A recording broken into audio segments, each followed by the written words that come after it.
I have covered a lot of hearings on this channel, watched politicians dodge questions with rehearsed smiles, watched witnesses bury simple answers under mountains of numbers, watched entire rooms waste hours pretending that a polished sentence was the same thing as accountability, but I have never covered a hearing that collapsed around one object the way this one did. 304 pages about Gavin Newsom, 304 pages carrying his name, his memories, his ambitions, his version of California, and not one page that could bring anybody home, which is exactly what the President of the United States said to Gavin Newsom directly, on camera, with nowhere for the governor to redirect the question and nowhere for the cameras to look except at him. Newsom opened his mouth. The reflex kicked in, the professional instinct of a politician who has spent years producing an answer before most people finish asking the question, and then nothing came out.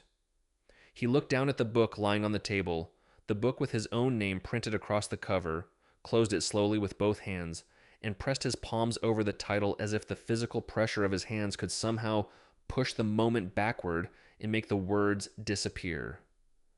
The book was called Young Man in a Hurry, and by the end of that morning, the title no longer sounded like clever branding, no longer sounded like a memoir designed to introduce a national political figure, because it had started to sound like the most revealing description Gavin Newsom had ever attached to himself.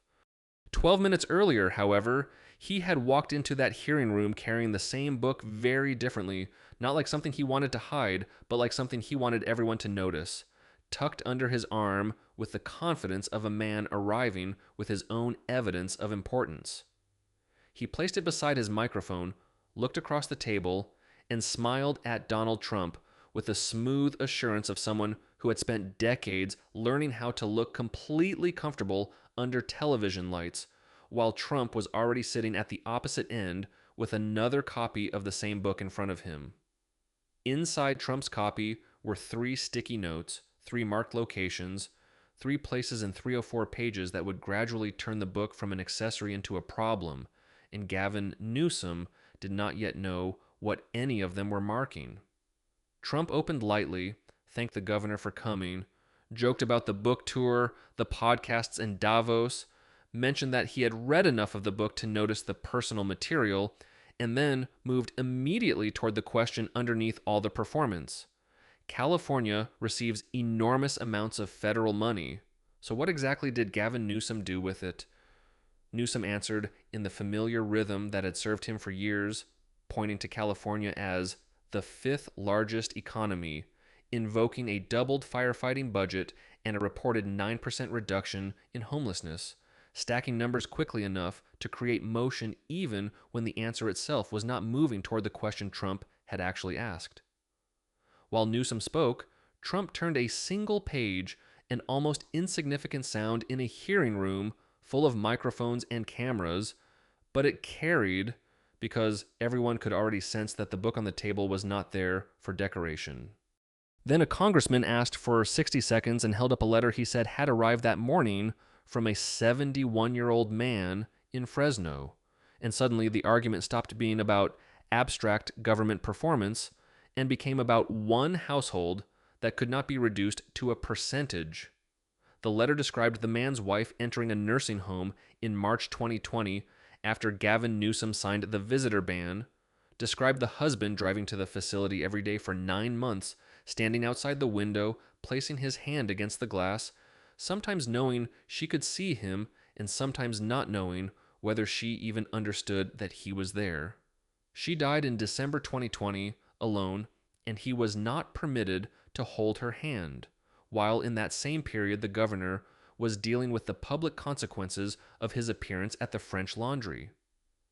The congressman stopped reading long enough to identify the man sitting in the 3rd row, and every camera turned toward an elderly man in a dark suit who did not wave, did not rise, did not perform grief for television, but simply looked at Gavin Newsom with the stillness of someone who had been carrying one unanswered fact for years.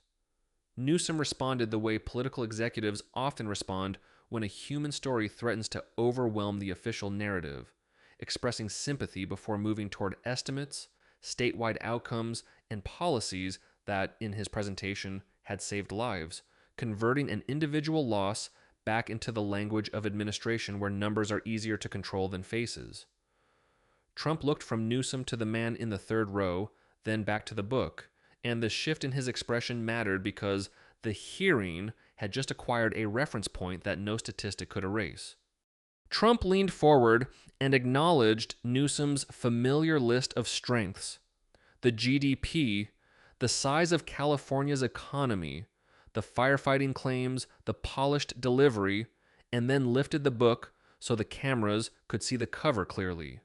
304 pages about Gavin Newsom, his childhood, his dreams, his personal history, his philosophy, his version of himself, and yet Trump said he could not find a page about the man sitting in the third row whose wife had died alone under a policy Newsom signed.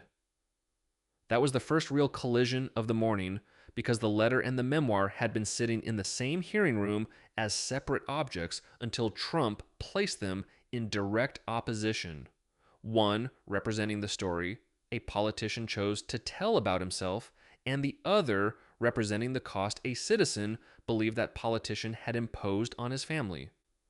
Instead of reading from the book himself, Trump slid his marked copy slowly across the table and told Newsom to read it, pointing out that the governor had written the book and even recorded the audiobook, so there was no reason the words should come from anybody else's mouth. The first sticky note marked page 73, and Newsom opened to it because refusing to read his own published words in front of the country would have created a different problem before anyone even reached the substance of the passage. He read his own language about California, about a lifelong connection to the state, about belonging there completely, about a commitment described with the kind of emotional certainty memoirs are designed to make permanent. And he read it strongly because these were not hostile words pulled from an opponent's research file. They were the carefully selected words Gavin Newsom had chosen to place under his own name. Trump let the final words sit for several seconds before directing Newsom to turn the book over and examine the back cover, where the book tour schedule was printed by his own publisher. Nashville, Atlanta, Rock Hill in South Carolina, New York, Las Vegas, Portsmouth in New Hampshire, Miami and London appeared there in plain print, a list that suddenly mattered because Newsom was holding the itinerary in the same object that contained the declaration he had just read aloud. Trump did not need a complicated argument because the visual did most of the work. Page 73 in one part of the book, the travel schedule in another, both authenticated by the same cover, the same author, and the same publishing operation. Newsom was not being confronted with a sentence secretly recorded by an opponent or a quote stripped from an old interview, but with two pieces of his own presentation sitting inches apart, and that is why the normal machinery of political response slowed down. The book called Young Man in a Hurry was beginning to change meaning in the room because what had entered as a symbol of Gavin Newsom's national profile was now being used to measure the distance between the identity he wrote about and the political movement printed on the back cover.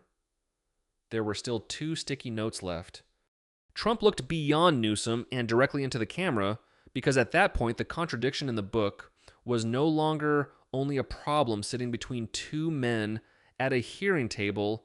It was a question aimed at everyone watching from home.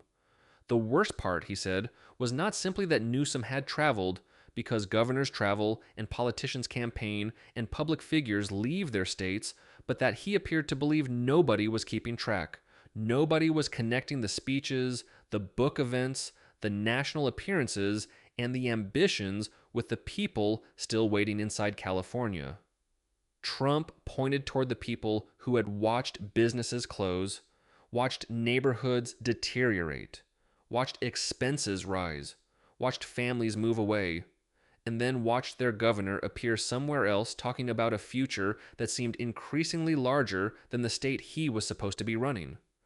That was why Page 73 mattered beyond the literal wording because the issue was not whether Gavin Newsom had physically crossed the California border. The issue was the distance between the image he sold and the political behavior people could see with their own eyes. And just when it looked as though the first sticky note had trapped him completely, Newsom did what experienced politicians do when the room starts slipping away. He attacked back hard enough to force everyone to look in the opposite direction. "Mr. President," Newsom began, and the polished voice returned instantly, sharper now, because he understood that defense alone would leave him buried under his own book. He brought up January 2025 and the Los Angeles fires, the destruction of 10,000 homes, Trump's visit, the handshake on the tarmac, and the public promise that FEMA relief would move quickly, then accused the administration of allowing that money to stall while families waited in shelters and called federal agencies without getting the help they believed had been promised.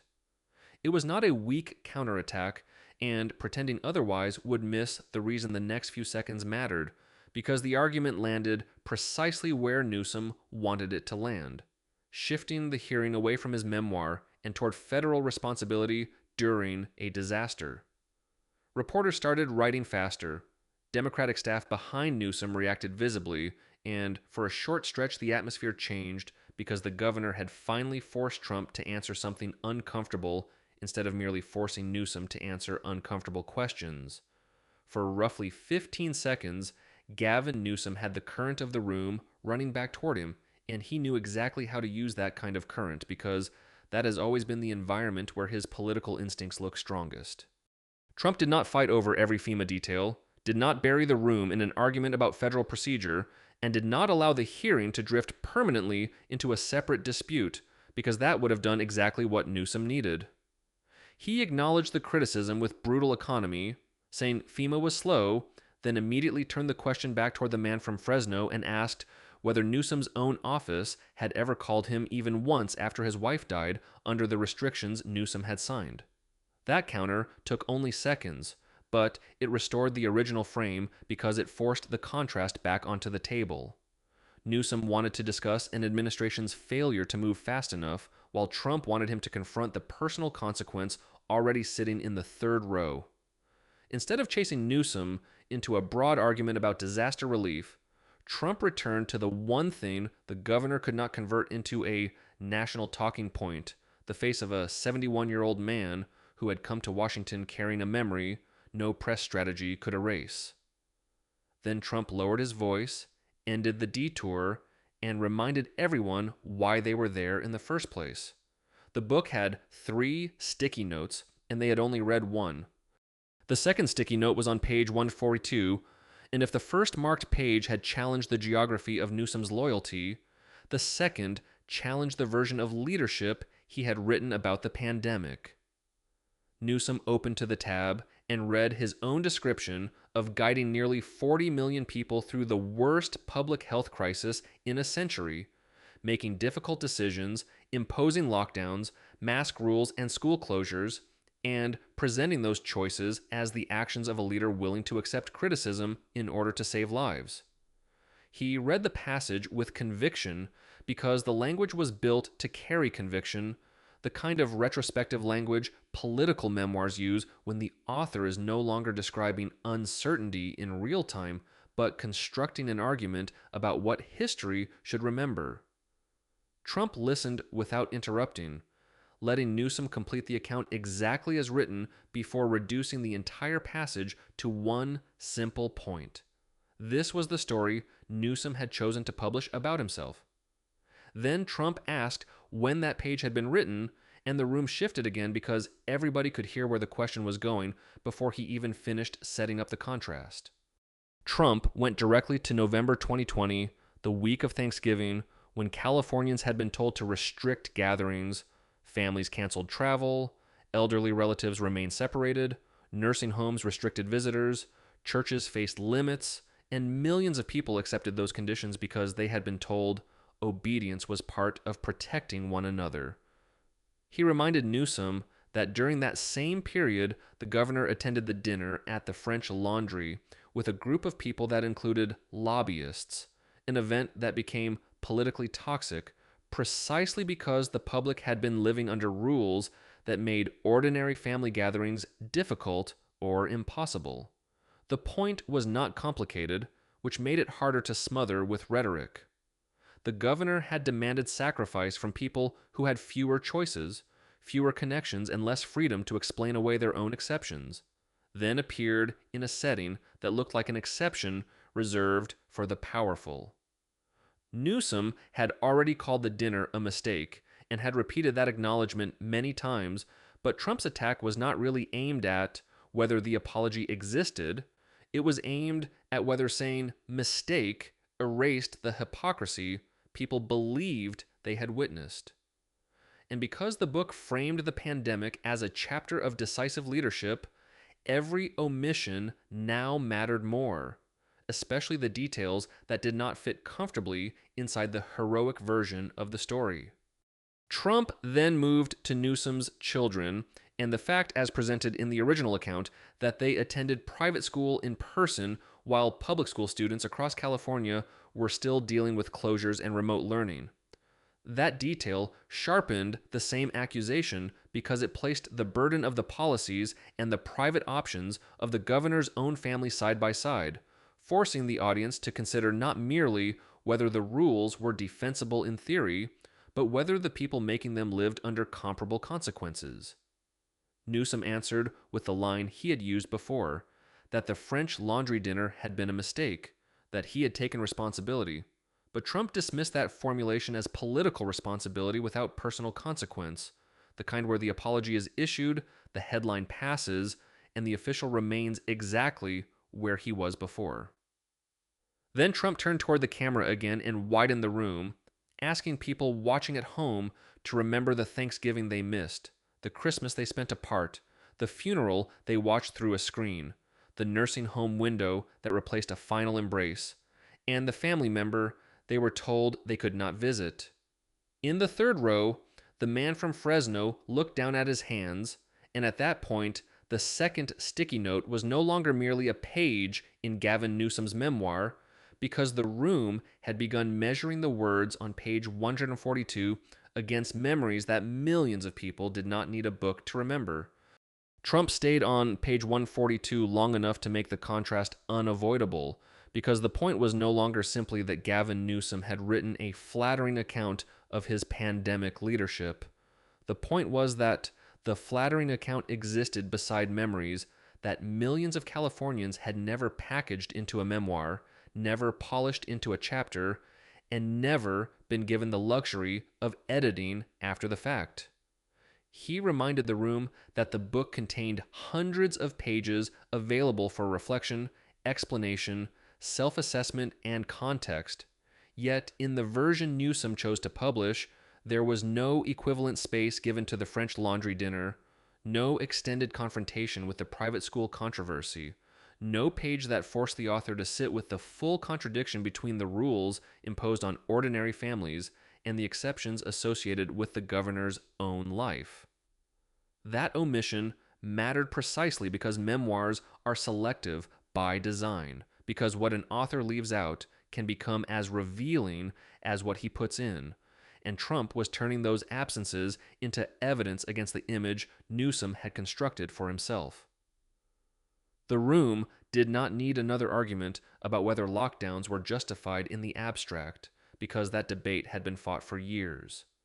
What Trump was doing was narrower and more damaging, asking whether a leader who demanded extraordinary sacrifice had described his own choices with the same unforgiving standard he imposed on the public. Newsom's chapter claimed leadership, but the people watching had their own memories, and those memories were not written by a publisher, reviewed by consultants, or arranged to make the governor look brave.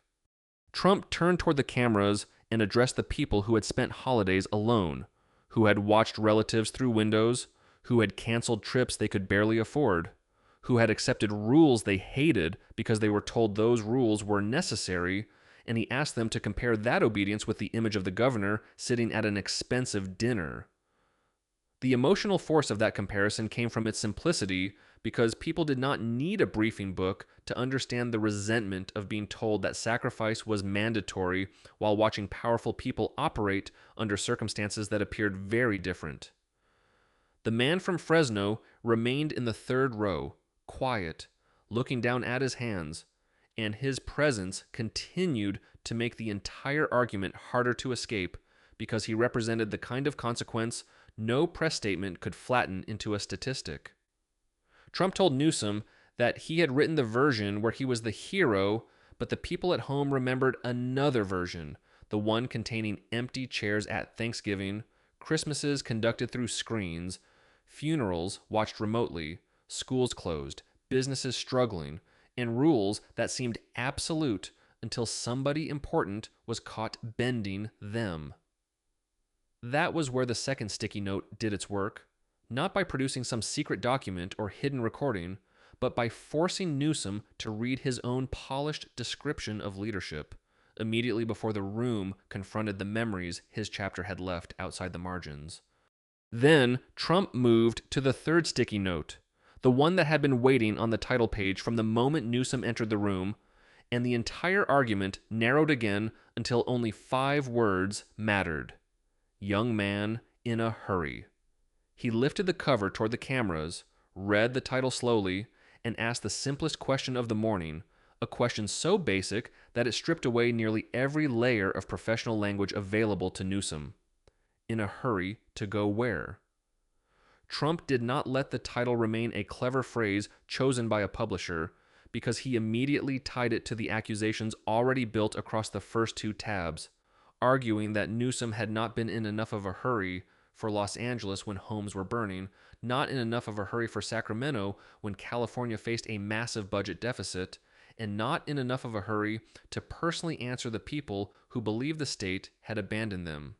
Then he turned the phrase against the governor completely, saying the hurry seemed to appear most clearly when the destination was Davos, New Hampshire, another national appearance, another podcast, another room outside California where Gavin Newsom could expand Gavin Newsom. That was the moment the title stopped functioning as marketing and became the organizing accusation of the entire hearing because Trump framed Newsom's ambition not as an incidental feature of his career, but as the force pulling him away from the state he repeatedly described as the center of his identity. He reminded the room that the book had originally been expected earlier, that publication had been delayed after the Los Angeles fires out of respect for victims, and then attacked what happened once the book finally appeared. Newsom did not remain solely in the community still dealing with the aftermath, but traveled through Nashville, Atlanta, South Carolina, New Hampshire, Miami, and other places associated with a national political profile. Trump's argument was brutally obvious by design, because he wanted every location printed on that tour schedule to look less like an author promoting a memoir and more like evidence of a politician measuring the map beyond California. Every stop outside the state was folded into the same accusation. Every podcast appearance became another mile of distance. Every handshake in a politically useful city became another reminder that while Californians were still carrying unresolved problems, their governor seemed perfectly capable of finding time for rooms that could advance his future. Then Trump delivered the line that crystallized the attack. The book could wait, but the ambition could not. That sentence stayed in the room because it connected everything that had come before it. The memoir, the tour schedule, the pandemic chapter, the man from Fresno, the fires, the national appearances, the carefully constructed identity of a governor presenting himself as inseparable from California while repeatedly appearing far beyond it. Trump argued that people were not angry with Newsom merely because policies failed, because every governor fails, every administration makes mistakes, and every politician eventually owns a record containing decisions that did not work. What made the resentment sharper, he said, was the belief that Newsom had mastered the performance of caring so well that people were expected to accept the performance as proof, even when their own experience told them something else. He invoked the image of Newsom speaking confidently in elite international settings while Californians dealt with disaster, displacement, and economic pressure. And he framed the polished hair, polished language, and polished national profile as components of an image that no longer matched what some voters believed they were living through.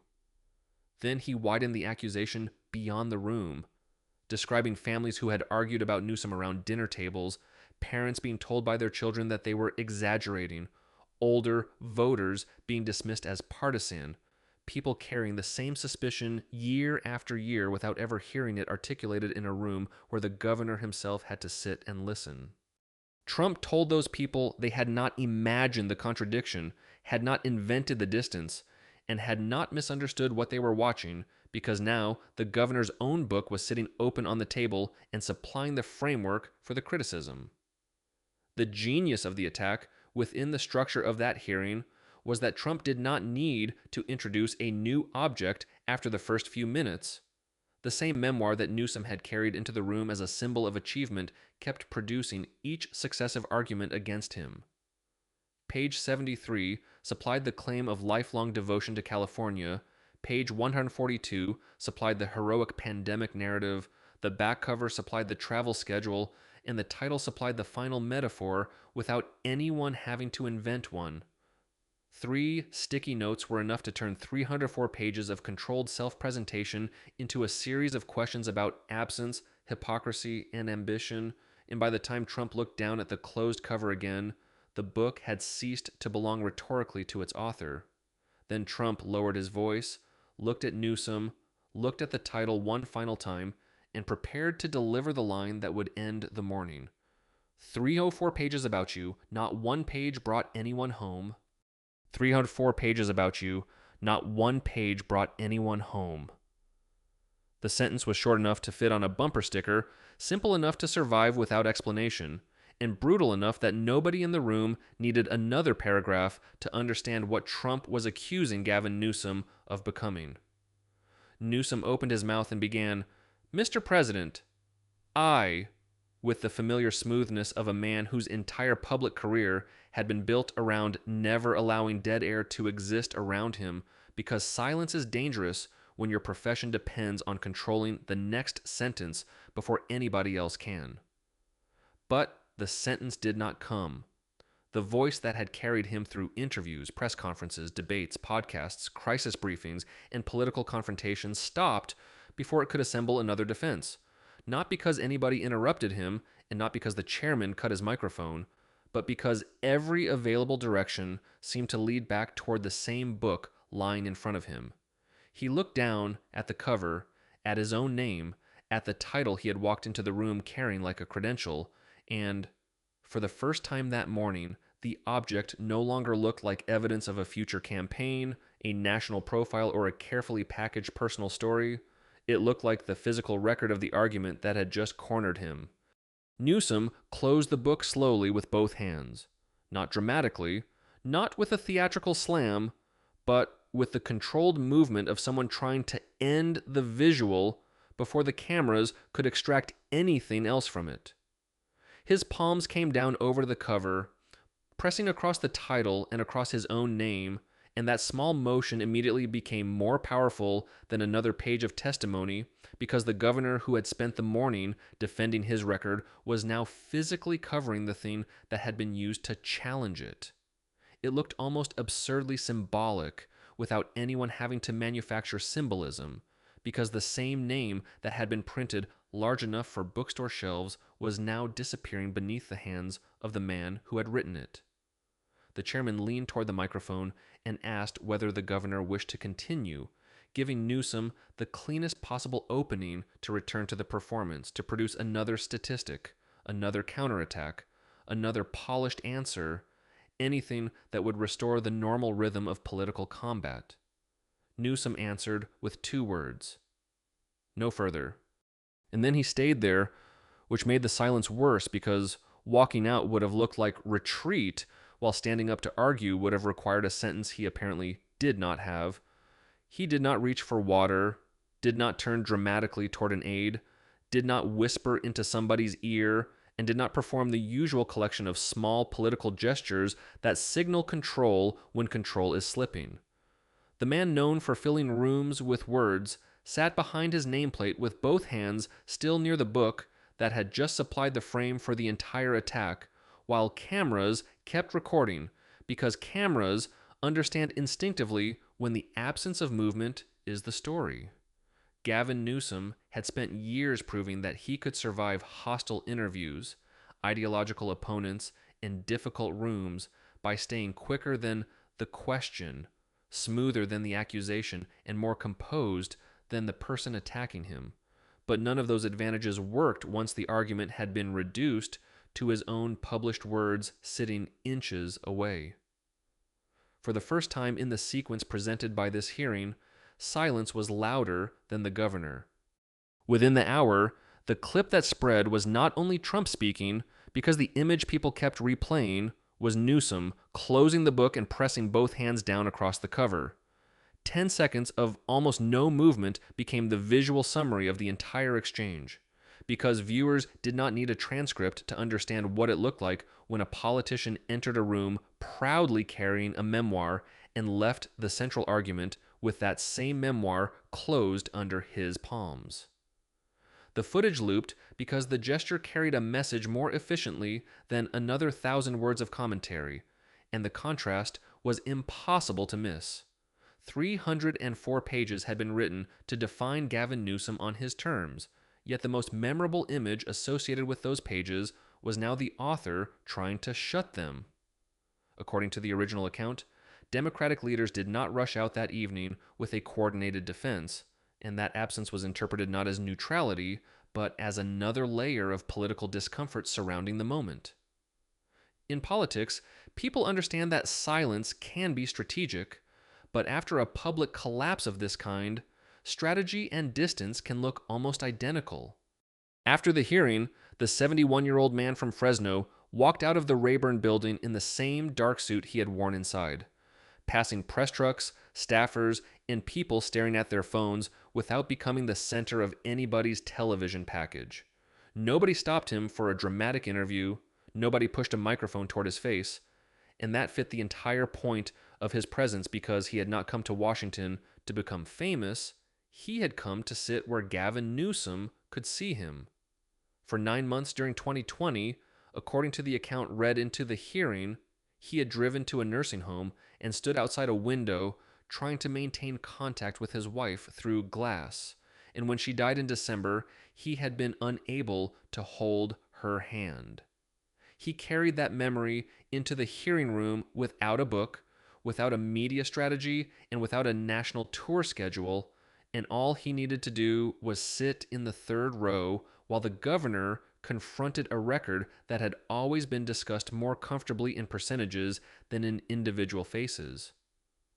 When he finally stood outside the building afterward, there was nothing left for him to prove, because the only thing he had needed from the room was for that memory to exist where the person he blamed could not pretend it was abstract. Across the country that night, the original script describes viewers replaying the moment through the lens of their own memories of 2020, the missed holidays, the nursing home windows, the funerals watched through screens, the schools closed, the businesses strained, and the feeling that rules had been enforced downward more harshly than upward. For years, many of those people had argued around dinner tables that leaders like Newsom demanded sacrifices they did not appear to experience in the same way, only to be told they were exaggerating, being partisan, or consuming the wrong media. What made the hearing satisfying to that audience was not simply that Trump attacked Gavin Newsom, because political attacks happen every day and most disappear before dinner. It was that the weapon was Newsom's own book, his own framing, his own language, and his own title. Young Man in a Hurry had entered the room as a statement of identity and left, in the logic of the hearing, sounding like an accusation about ambition outrunning responsibility. In a hurry, yes, but the question Trump forced onto the table was whether that hurry had ever been for the people sitting at home waiting. That is why this hearing stayed with me longer than most, Not because one politician found another sharp line, not because a room went viral, and not because another partisan argument exploded across television, but because the man in the third row gave the entire exchange a human cost that no memoir could edit away. A governor can defend policy with statewide numbers, argue that difficult decisions saved lives, point to economic scale, budgets, and official outcomes, and still discover that one face in one chair can make all of those abstractions feel suddenly inadequate. Gavin Newsom wrote 304 pages telling readers who he believed Gavin Newsom was, and Donald Trump used 3 sticky notes to ask whether the people affected by his decisions would recognize the same man. By the end of those 12 minutes, Newsom was no longer holding the book like a trophy. He was holding it closed, hands spread over his own name, while the room waited for an answer that never arrived. 304 pages about Gavin Newsom were not worth 12 minutes of the truth, and the title sitting under his palms told the whole story: Young Man in a Hurry.